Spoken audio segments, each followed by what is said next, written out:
Olá, meus amigos, minhas amigas. Vamos dar continuidade, então, ao nosso curso de Direitos Humanos, para nossa preparação aí para o exame de ordem e outros concursos, não é? Como eu havia dito para vocês nos nossos últimos encontros, nós vamos resolver várias questões de direitos humanos que caíram nas últimas provas, a fim de nós conhecermos o padrão de questões que a banca vem cobrando nos últimos exames de ordem, né? Para a gente saber mais ou menos o que vem caindo, como é que as questões, como é que os temas estão sendo cobrados nessa prova tão importante para nós. Então nós vamos dar continuidade nesses últimos encontros nossos, resolvendo ainda questões importantes de direitos humanos, para nós nos ambientarmos com o tipo de questão e gabaritarmos as questões de direitos humanos que nós vamos enfrentar. Beleza? Então vamos lá. Veja essa questão que caiu no concurso da OAB, no exame da OAB de 2016. Você, advogado, foi procurado por Maria.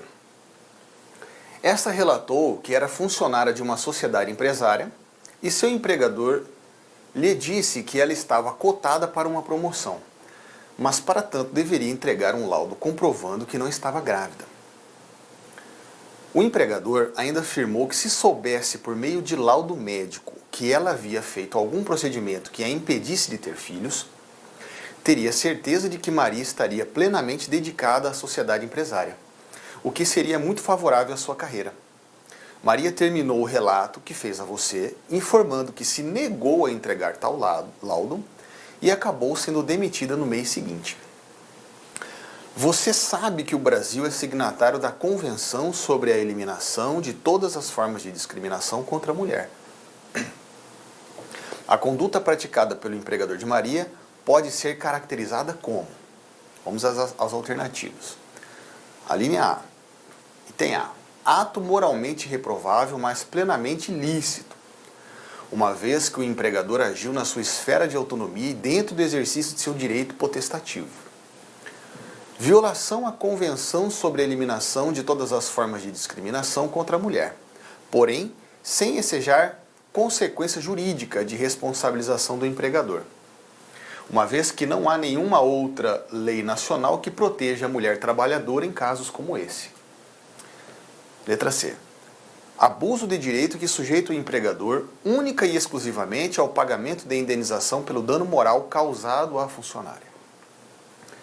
Violação à Convenção sobre a Eliminação de todas as formas de discriminação contra a mulher e também um crime que pode acarretar ao empregador infrator multa administrativa e proibição de empréstimo, além de ser possível a readmissão da funcionária desde que ela assim deseje.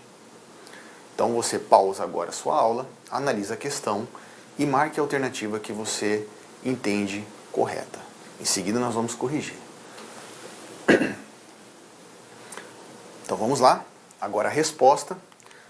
Parabéns você que marcou a alternativa D. Pessoal, como eu já havia dito para vocês nas outras aulas, nas questões de direitos humanos cobradas na OAB, se você está em dúvida, marque sempre a alternativa que mais proteja o indivíduo. De todas essas alternativas, a que mais protege a Maria, a funcionária, é a alternativa D. Essa é aquela que revela o maior amplo aspecto de proteção ao ser humano. Veja, a alternativa A diz que o ato é moralmente reprovado, mas é um ato lícito. Exigir da funcionária comprovação de que não está grávida, ou prova de que ela fez algum procedimento para não engravidar, e demitir o funcionário porque ela não cumpriu com essa determinação, não é apenas e tão somente um ato meramente reprovável. Nós vamos ver daqui a pouco que ele caracteriza, sim, um ilícito. Ele é um ato criminal. Existe uma tipificação para essa conduta. Então a alternativa A está descartada. Ato moralmente reprovável, vamos combinar que não protege ninguém, não é? A alternativa B diz que viola a convenção. Realmente. Agora, olha o meio da alternativa. Porém, sem ensejar consequência jurídica de responsabilização do empregador. Não tem sentido eu proteger a mulher contra a discriminação na relação de emprego e não dar nenhuma consequência jurídica para quem violar essa convenção. Alternativa C. Abuso de direito que sujeita o empregador única e exclusivamente ao pagamento de indenização por dano moral. Aqui já a alternativa já mostra uma responsabilização, mas muito limitada, né? Só dano moral. Aquela que mais protege a pessoa é a alternativa D. Viola a convenção, é um crime, acarreta o empregador multa administrativa, proibição de empréstimo e ainda possibilita a funcionária ser readmitida se ela quiser. Alternativa D. Tranquilo? Vamos lá. Alguns comentários sobre essa questão. A Convenção sobre a Eliminação de Todas as Formas de Discriminação contra a Mulher, ela foi ratificada no Brasil por meio desse decreto aqui de 2002, o decreto 4.377 de 2002. Olha o que ele diz no artigo 11. Os Estados-partes, os países que celebram esse tratado, adotarão todas as medidas apropriadas para eliminar a discriminação contra a mulher na esfera do emprego. Todos os países que ratificaram esse tratado internacional, se comprometeram a se organizar internamente, através de legislações, de organismos, de qualquer mecanismo possível, para tomar medidas apropriadas de forma a eliminar a discriminação da mulher na relação de emprego. O item 2 do artigo 11. A fim de impedir a discriminação contra a mulher por razões de casamento ou maternidade. Nenhuma funcionária, ao ser contratada ou na relação de emprego, durante a relação de emprego, ela não pode ser de forma alguma tratada de maneira discriminatória pelo fato de estar gestante, ou pela possibilidade de estar gestante. Então, os estados, de acordo com a convenção, devem tomar as medidas adequadas para proibir, sob sanções, ou seja, aplicando a responsabilização do empregador, proibir a demissão por motivo de gravidez, ou licença maternidade e a discriminação nas demais demissões motivadas pelo Estado Civil. O que fez o Brasil? Já antes até mesmo da Convenção. O Brasil tem uma legislação específica sobre o caso, a Lei 9.029, de 95, que ela diz no artigo 1º, essa lei, é proibida a adoção de qualquer prática discriminatória e limitativa para efeito de acesso à relação de trabalho ou de sua manutenção. Não é? No caso do enunciado, a Maria foi coagida a apresentar um laudo de que não estaria grávida ou de que ela teria feito algum procedimento para não engravidar, etc. Ela não fez, ela perdeu o emprego. Uma medida discriminatória para efeitos de manutenção na relação de trabalho. O artigo 2º diz que constitui crime a seguinte prática. Inciso 2, a linha A. Indução ou instigação à esterilização genética. Crime. Promoção do controle de natalidade. Crime. Qual é a pena? Detenção de 1 a 2 anos, multa, e olha o artigo 4º ainda. O rompimento da relação de trabalho, que foi o caso, Maria foi demitida, por ato discriminatório, nos modos dessa lei, além do direito à reparação pelo dano moral, faculta ao empregado optar entre. Então veja, o empregado foi demitido, a empregada no caso, né, foi demitida porque ou não apresentou o laudo de gravidez, ou porque engravidou durante a relação de emprego, ou seja, ela foi discriminada pelo fato de ser mulher e pelo fato de estar gestante ou possivelmente gestante. Foi demitida. Então ela pode optar em ser reintegrada ao emprego, que é o que é enunciado a linha D da questão dizia. Ela podia optar pela readmissão. Pode optar em ter reintegração com ressarcimento integral de todo o período de afastamento, ou a percepção em dobro da remuneração do período de afastamento. A empregada escolhe qual é a melhor situação para ela. Tem empregada que depois do constrangimento que ela passa, ela não quer voltar para o emprego. Ela não se sente à vontade em trabalhar mais para a empresa. Então ela pode optar por receber em dobro a remuneração do período que ela ficou afastada. E além disso, o artigo 3º da lei estabelece as penas administrativas. Multa de 10 vezes o valor do maior salário pago pelo empregador e proibição de obter empréstimo ou financiamento junto a instituições financeiras oficiais. Toda essa gama de proteção para, da melhor forma possível, garantir a diminuição ou a extirpação da discriminação da mulher na relação de emprego. Tudo isso todas essas medidas drásticas são para evitar essas discriminações das mulheres na relação de emprego. Todo esse conjunto de proteções estava previsto de uma forma direta ou indireta na alternativa D, que era a que mais protegia a Maria e é aquela que deveria ser marcada. Ok, meus amigos? Tranquilo? Então fica essa dica. Na dúvida, vai na alternativa que mais protege. É só ler com calma, pessoal, não tem mistério. Igual eu falei para vocês, já. E repetindo, toda aula eu vou repetir isso. Quando você vai fazer uma prova, ou da OAB ou de concurso público, examine antes a banca que vai fazer esse concurso, que vai elaborar as questões, e treine as questões. Depois que eu comecei a treinar as questões objetivas, o meu rendimento nas primeiras fases de concurso aumentou significativamente. O meu rendimento aumentou significativamente. Antes, quando eu não queria resolver questões, eu dizia, não, deixa pra lá, isso aqui é chato, eu não quero me envolver com isso, na hora da prova eu vou lá e faço. Eu não resolvia, não. Você tem que treinar as questões. Quando você começa a resolver essas questões aqui, junto com a gente aqui do LAC, na minha disciplina e nas outras, você começa a destravar na hora de resolver as provas. E você começa a ter uma outra visão sobre a prova. E você alcança a aprovação. Você vai conseguir, fique tranquilo, tenho certeza disso.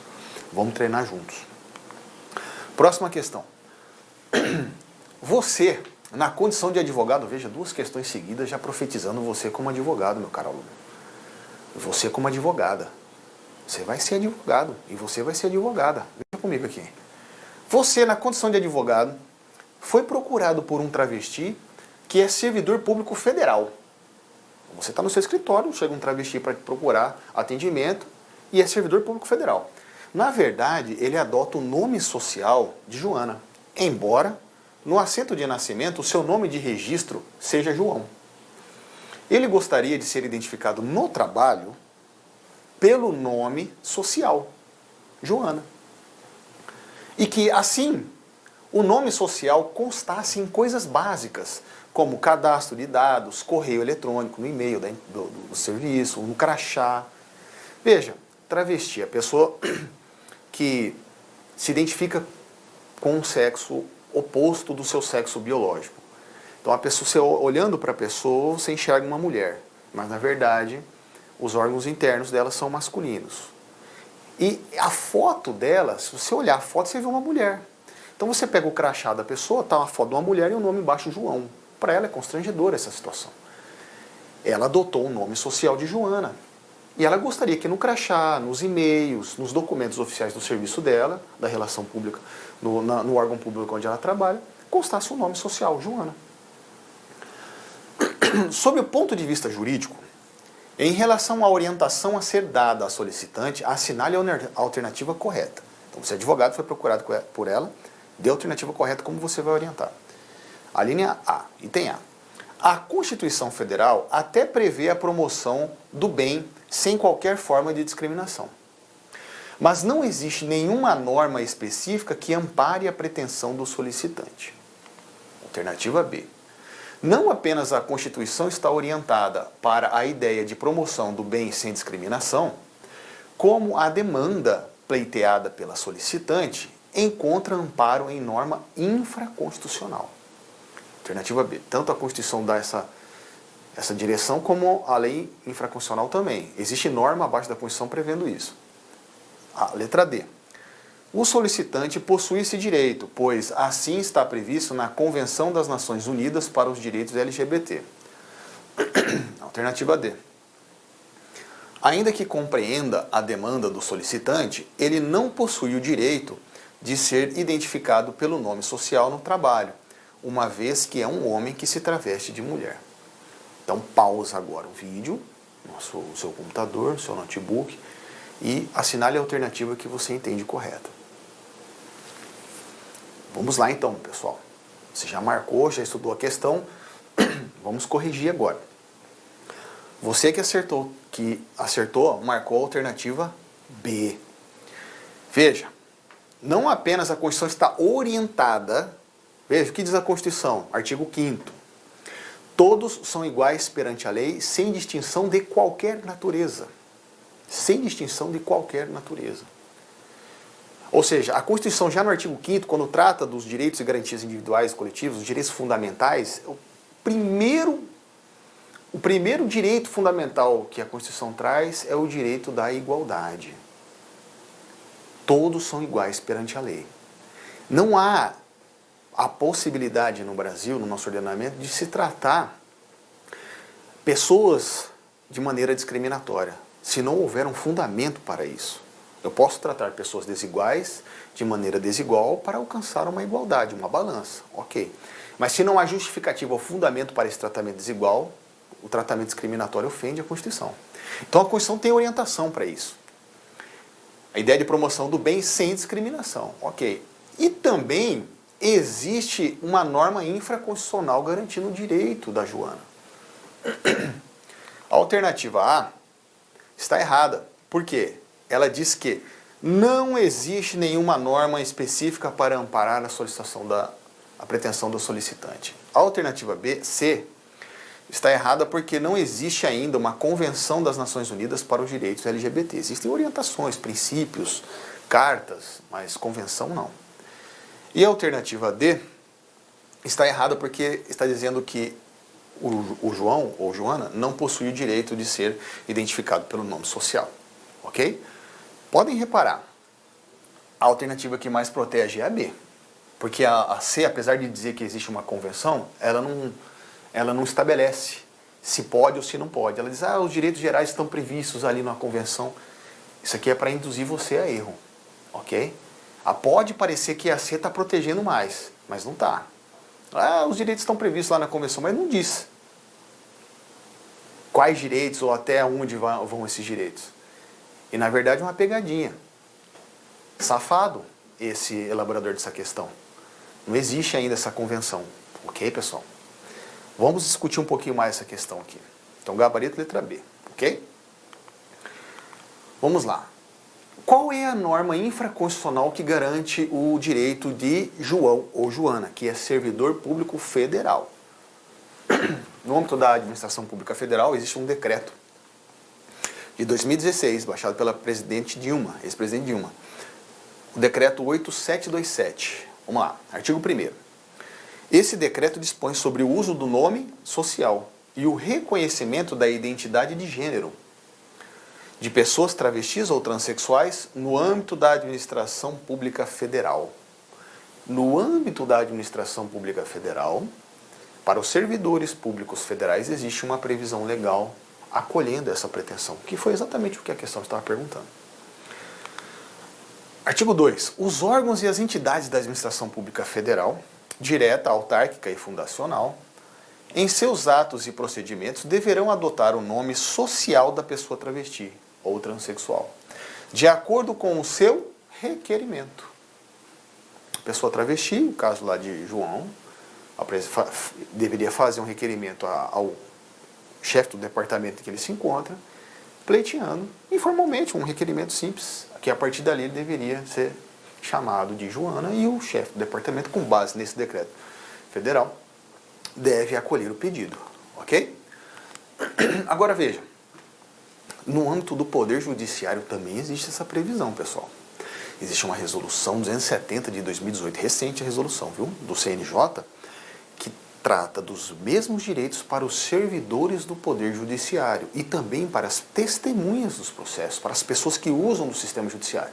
Então veja só, daqui uns dias, daqui um tempo, você vai prestar um concurso para a magistratura e vai ser aprovado. Vai tomar posse como juiz de direito, ok?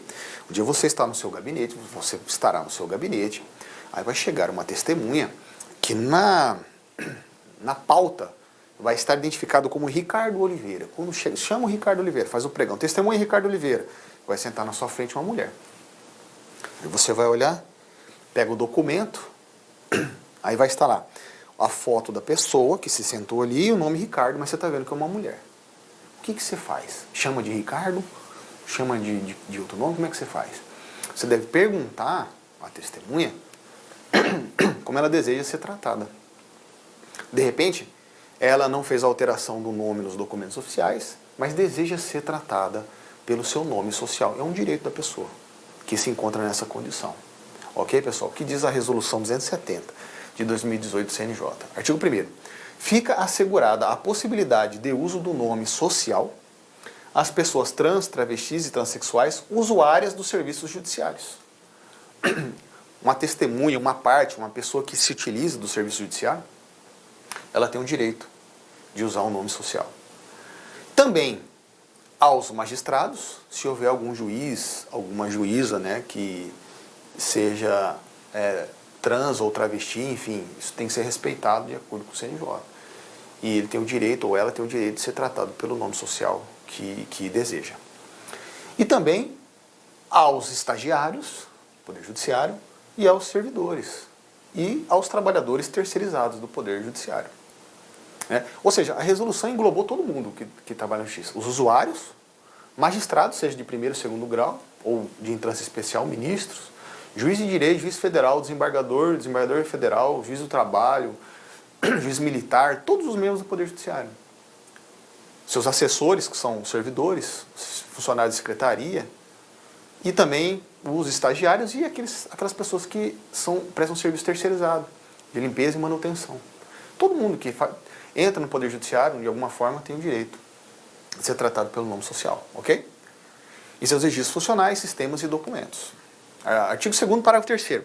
As testemunhas e quaisquer outras que não forem parte no processo poderão requerer que sejam tratadas pelo nome social.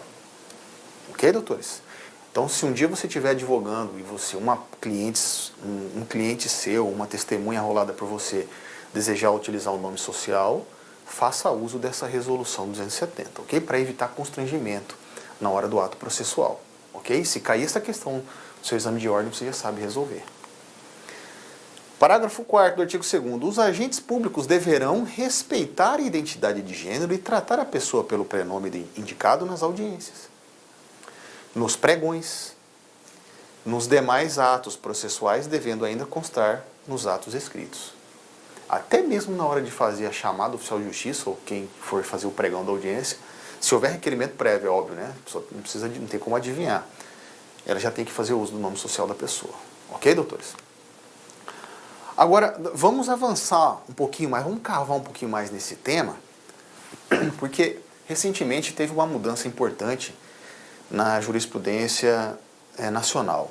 O Supremo Tribunal Federal foi provocado pelo Procurador-Geral da República através de uma ação direta de inconstitucionalidade, que questionava um determinado artigo da Lei de Registros Públicos, a Lei 6.015 de 73. E o STF tem um posicionamento interessante agora sobre esse tema. Hoje, existe a possibilidade de você alterar o nome e até mesmo o sexo nos registros civis da pessoa transgênero. Porque, veja, o artigo 58 da Lei de Registros Públicos, ela diz o seguinte: o prenome será definitivo. A pessoa se chama Lucas, é um nome definitivo. Ok? Você não pode... Opa, acordei hoje, estou com 20 anos de idade, eu não quero mais chamar Lucas, eu quero chamar Paulo. Não, a lei diz que o prenome é definitivo. Ok? Você não pode sair mudando seu nome. Senão causaria uma insegurança jurídica muito grande na sociedade. A pessoa, o cliente do banco, chama Lucas, amanhã eu vou piorar o bem do Lucas. Não é mais Lucas, é Paulo. O Paulo agora não é mais Paulo, é Ricardo. Você acaba com a segurança jurídica. O prenome é definitivo. Ponto. Admitindo-se, todavia, a sua substituição por apelidos públicos notórios, é o que a lei diz. Exemplo, Luiz Inácio da Silva. O Luiz Inácio da Silva virou Luiz Inácio Lula da Silva. A Maria da Graça Meneghel virou Maria da Graça Xuxa Meneghel. Apelidos notórios, que foram incluídos no registro público dessas pessoas. Você pode também, por procedimento judicial regulado por essa lei, junto às diretorias do foro, acrescentar sobrenome, substituir sobrenome, desde que haja um processo específico para isso, o Ministério Público vai participar do processo, você vai demonstrar que não existe prejuízo para ninguém, enfim, existem meios de você trabalhar dessa forma. Agora, a Procuradoria-Geral da República impetrou uma ação direta de inconstitucionalidade, que tem esse número aqui, a 4275, questionando esse artigo. dizendo o seguinte: esse artigo não dá o direito ao transgênero, ao transexual, ao travesti, de alterar o nome e de repente até o sexo no registro civil. Então esse artigo não está em sintonia com a Constituição, que garante o direito de igualdade sem discriminação a qualquer pessoa, independentemente do sexo, da opção sexual, etc.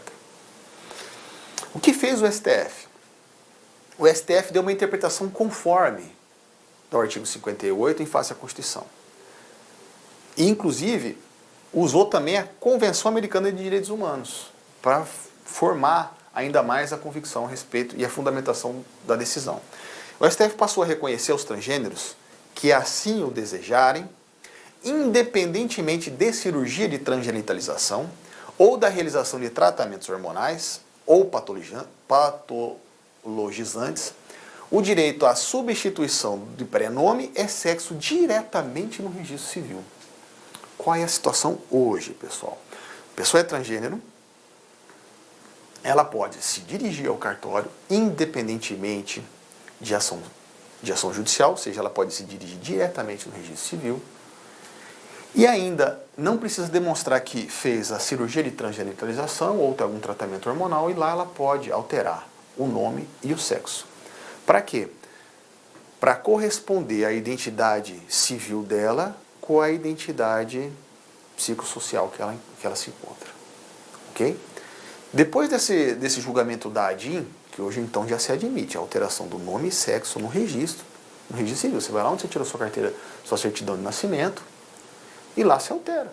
A pessoa era Lucas, agora passa a ser Maria. Estava lá sexo masculino, agora passa a ser sexo feminino, ou transgênero, que seja. E veja, sem ação judicial. Sem ação judicial. Veja, depois dessa decisão do Supremo Tribunal Federal, o CNJ baixou uma regulamentação organizando isso. E um dos princípios que o Supremo Tribunal Federal se utilizou para dar essa decisão foram os princípios de Yogyakarta, que foram criados em 2006 lá na Indonésia, em Yogyakarta.